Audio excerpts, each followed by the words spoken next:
Now, one district that is actually seeing the effects of crazy liberals is AOC's district. And she herself is not doing well these days, you guys, because she is now under investigation for the Met Gala fiasco, where she wrote, what was it, eat the rich or tax the rich on her dress. She walked onto the red carpet like she owned the revolution. A pristine white dress clung to her frame. Bold red letters screaming, "Tax the rich," like it was a war cry. Tax the rich. What a model, AOC. Wow, I didn't know you model as well. Cameras flashed. The crowd roared. Alexandria Ocasio-Cortez, the self-proclaimed voice of the working class, had just crashed the Met Gala, the most elitist event in America. And everyone thought she was making a statement, but what no one realized in that moment was that the dress, the glam, the smile, it all came with a hidden price tag, one she apparently never intended to pay. Because now, AOC isn't just facing backlash, she's facing a full-blown ethics investigation. And the irony? It's almost poetic. Well, it turns out that she didn't pay for that dress, and there's all kinds of rules around how you use tickets. So her fiance got a free ticket. It's a $35,000 ticket, by the way, to go to the Met Gala. She went thinking she could, tax the rich dress and she'd erase all these problems. The woman who built her brand on fighting rich elites is being accused of acting just like one. Let's break down how one designer gown turned into a political disaster, and why this scandal might just be the unraveling of the socialist superstar's carefully curated image. Let's start with the first red flag: the ticket. The Met Gala is no casual party. It's an exclusive, ultra-elite event where tables can cost upwards of $275,000 and individual tickets $35,000. That's more than most of her constituents in the Bronx make in a year. So how did a sitting congresswoman, sworn to serve the public, end up rubbing shoulders with billionaires and runway models? According to AOC, she was invited by the organizers, the Metropolitan Museum of Art. That's technically allowed, if you're invited in your official capacity and you don't accept any gifts. But here's where the trouble starts. She didn't go alone. Her fiancé got a free ticket too. And Congress has rules about that. Big rules.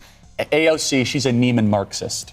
Yes, that's true. She likes to wear the Gucci, Designer. the Louis Vuitton while being amongst the working class. And isn't that the champagne socialist types? It's exactly what the Democrat Party is made out of. And honestly, that is one of the reasons why their coalition has fallen apart. They see inherent contradiction between the stated principles and the life that they live. That's why Donald Trump was so awesome. He never apologized for coming in on his plane. No. He wore the red tie all the time. It's like, who wants a ride on my helicopter at the Iowa State Fair? It was unapologetic Americanism versus the inauthenticity of the Democrats. See, when you're a member of Congress, you can't just accept five-figure perks without properly disclosing them, especially if your plus one didn't get an invite in his own right. And especially if those tickets came with a side of perks, like designer dresses, luxury car rides, professional makeup, and the kind of glam squad only Hollywood can afford. But that wasn't even the worst of it. The now infamous tax the rich dress? It turns out AOC didn't pay for it. Not up front, not on time, not until things got messy. She claimed the dress was borrowed, but Congress doesn't see it that way. If you're gifted clothing, accessories, or services, it's supposed to be reported. And if you forget to pay, even for styling or makeup, that's considered accepting a gift. House ethics rules are clear. Members can't accept gifts over $50 in value, unless they get specific approval.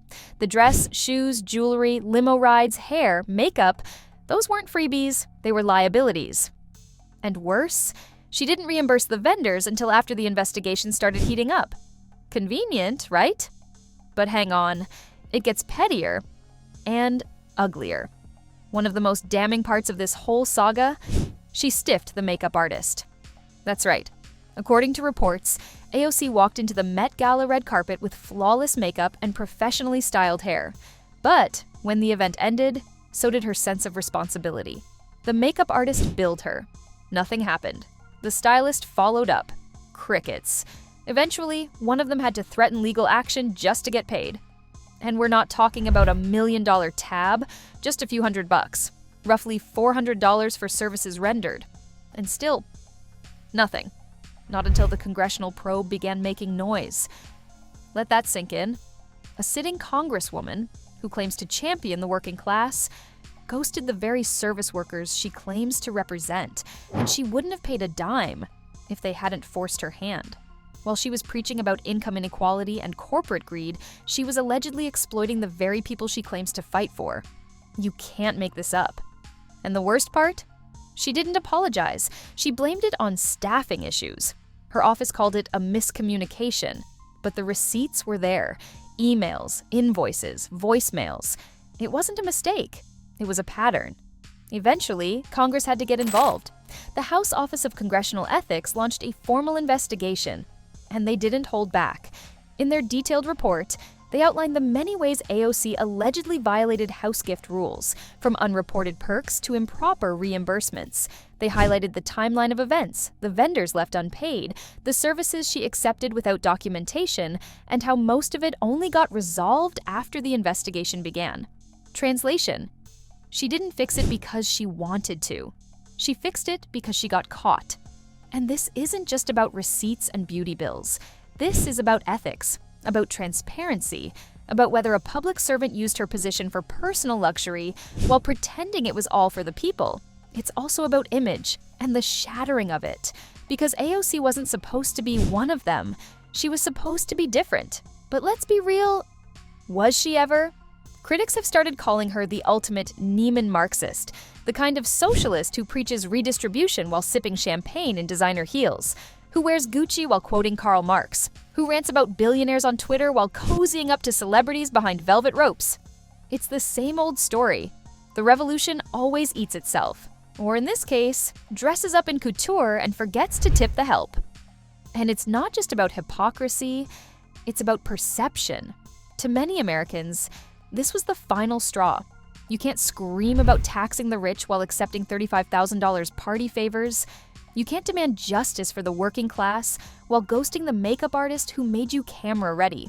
You can't build a brand on being one of us while clearly trying to become one of them. The contrast couldn't be sharper when you put her side by side with Donald Trump. Yes, Donald Trump, the billionaire every liberal loves to hate. Say what you will about him, but at least Trump never pretended to be poor. He embraced the private jets, the red ties, the gold elevators. He'd land his helicopter at the Iowa State Fair and invite people on board. He didn't hide his wealth. He waved it like a flag. And while AOC stiffed her makeup artist, Trump is known for being a massive tipper, dropping hundreds, even thousands to service workers, waiters, bellhops, you name it. The guy who inherited millions still remembers the names of doormen. That's what authenticity looks like, whether you agree with his politics or not. Meanwhile, AOC built her image on fighting elitism, then sprinted straight into its arms the moment Vogue called. It's not just hypocrisy, it's performance art. So what does this whole mess really reveal? At its core, it shows the growing fracture inside the progressive movement. AOC was supposed to be the future. Young, bold, uncompromising. But scandals like this pull back the curtain on a much older truth. That power changes people. That ambition corrupts messages, and that even the loudest voices for the working class can end up seduced by the glamour they once criticized. It also shows why many voters, even on the left, are growing disillusioned, because they see the contradiction. They see the champagne socialists tweeting from penthouses, the anti-capitalists signing book deals and posing for magazine covers, and they're asking, who's really fighting for us? This isn't just about AOC anymore. It's about the entire progressive elite machine, and whether it ever truly cared about the people it claimed to represent. AOC's dress said, tax the rich. But maybe it should have said, do as I say, not as I do. And as AOC's designer dreams collide with the harsh light of ethics investigations, we're left with one simple truth. The more they preach, the less they practice. The slogans are catchy, the dresses are tailored, but the hypocrisy, it's bursting at the seams. If this is the future of the progressive movement, don't be surprised when the bass stops clapping. The dress said, tax the rich, but the receipts told a whole different story. And if you're tired of the fakes, the frauds, and the fashion-forward phonies pretending to be for the people, hit that subscribe button, because we're just getting started. We don't just expose the headlines, we rip the seams wide open.